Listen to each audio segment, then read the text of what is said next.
गरीब भाई की अमीर बहन।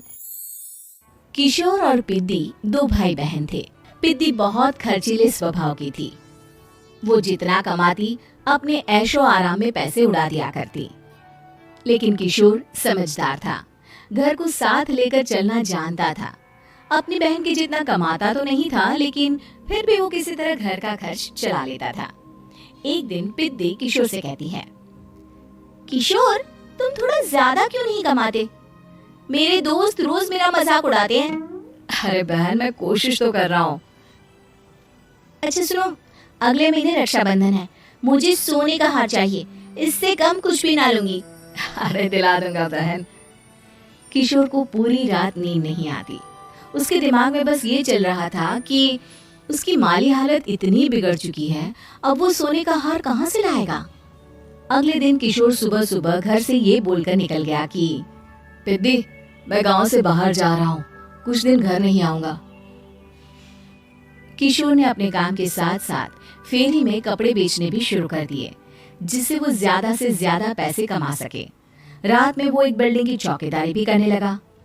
अपने काम से थोड़ा बहुत समय निकालकर बस कुछ घंटे की नींद ले पाता था। और कब वो कुछ दिन एक महीने में बदल गए और रक्षाबंधन भी आ गया, पता ही नहीं चला। लेकिन किशोर अभी तक घर वापस नहीं लौटा। जहां वो काम करता था, पिद्दी के नाम का गुल्लक रखा हुआ था। किशोर ने उस गुल्लक को फोड़ा और सारे पैसे इकट्ठा करके एक सोने का हार खरीद लिया। घर में पिद्दी किशोर का इंतजार कर रही थी। तभी किशोर आता है। कहाँ चले गए थे? 4 दिन का कहा था और 1 महीने से पता नहीं कहाँ गायब हो गए थे। मैंने बस एक हार मांगा था और तुमने तो घर ही छोड़ दिया। अरे मुझे थोड़ा काम मिल गया था। कुछ नहीं, सब समझती हूँ, बहाने थे तुम्हारे। अपनी बहन के लिए इतना भी नहीं कर सकते, कैसे भाई हो? चलो यहाँ बैठो, राखी बांधी हूँ। पिद्दी ने किशोर को राखी बांधी। वैसे ही किशोर ने अपनी बहन के हाथ में सोने का हार रख दिया। उसकी खुशी का कोई ठिकाना नहीं था। वो मिठाई खिलाए बिना ही नेकलेस लेकर चली गई और शीशे के सामने अपने गले में हार रखकर देखने लगी। किशोर ने लड्डू उठाया और खुद ही खा लिया। ऐसे कई साल गुजर गए। एक दिन पिद्दी की नौकरी छूट गई। अब वो पूरी तरह किशोर पर डिपेंड हो गई थी। आए दिन किशोर को अपने महंगे महंगे शौक गिनाकर उससे पैसे मांगा करती थी। किशोर, कुछ पैसे देना, मुझे पार्लर जाना है। किशोर बिना कुछ बोले उसे पैसे दे देता। ये क्या, 500? अरे इतने में तो मुझे पार्लर में एंट्री मिलेगी बस। अच्छा, देता हूँ ना ज्यादा। अरे कैसे भाई हो, अपनी बहन के लिए इतना भी नहीं कर सकते। किशोर ने जेब से 2000 का नोट निकाला और उसे दे दिया। किशोर गरीबी में रह लेता था, लेकिन अपनी बहन को कभी कोई कमी नहीं होने देता था। बेटा, पिद्दी तुम्हारी बहन है, उसे कभी किसी चीज की कमी मत होने देना और उसका ध्यान रखना, क्योंकि भाई का फर्ज होता है अपनी बहन का ध्यान रखना। किशोर ने माँ की कही ये बात हमेशा के लिए याद कर ली थी। शायद माँ की इसी बात की वजह से किशोर पिद्दी की हर जिद पूरी करता चला आ रहा था। किशोर, आज मैं अपने दोस्तों के साथ पार्टी करने जा रही हूँ, मुझे कुछ पैसे दो ना। किशोर पिद्दी को समझाता है, लेकिन पिद्दी नाराज होकर चली गई और अपने कमरे में सुबक सुबक कर रोने लगी। किशोर अपनी जेब से कुछ पैसे निकालता है और पिद्दी को दे देता है। किशोर खुद कभी अच्छे कपड़े नहीं पहनता, लेकिन पिद्दी को राजकुमारी की तरह रखता।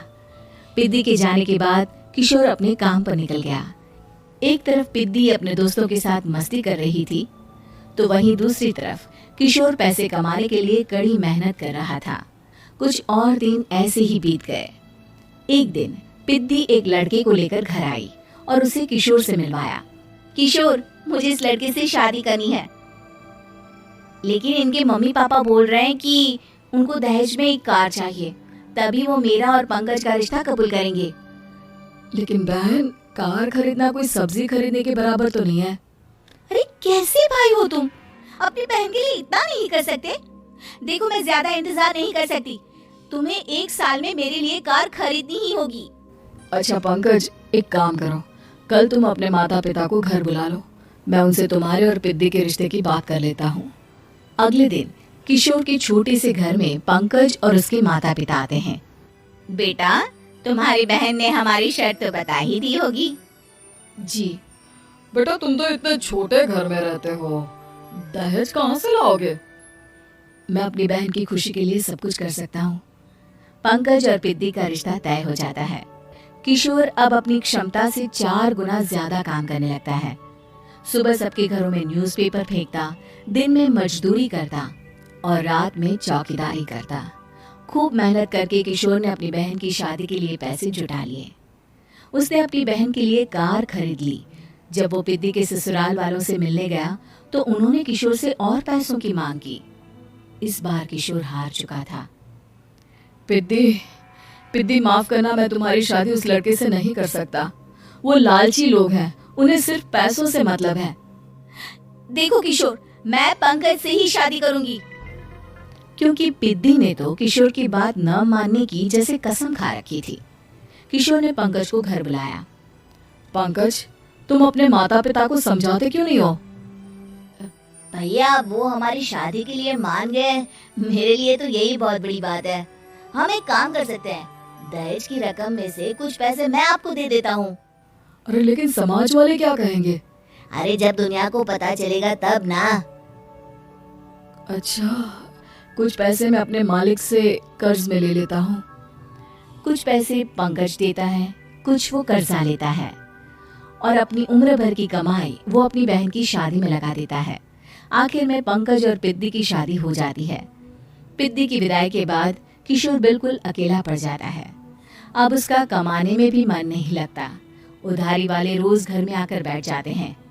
अरे किशोर, अब तो पिद्दी की शादी को 5 साल हो गए, अब तो हमारा पैसा लौटा दो। चाचा, पिद्दी के जाने के बाद किसी भी काम में मन नहीं लगता। अरे तो हमारा पैसा कैसे वापस मिलेगा? जी, कुछ करता हूँ मैं। किशोर के ऊपर बहुत सा कर्जा चढ़ गया था, इसलिए उसने तय किया कि वो ये घर बेचकर सबके पैसे लौटा देगा।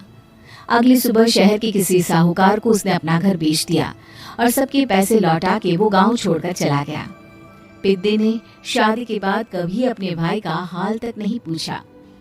किशोर को फर्क नहीं पड़ता था, बस ससुराल में उसकी बहन खुश है ये जानकर उसे खुद की खुशी मिलती थी और ये सोचकर कि उसने माँ से किया हुआ वादा पूरा कर दिया।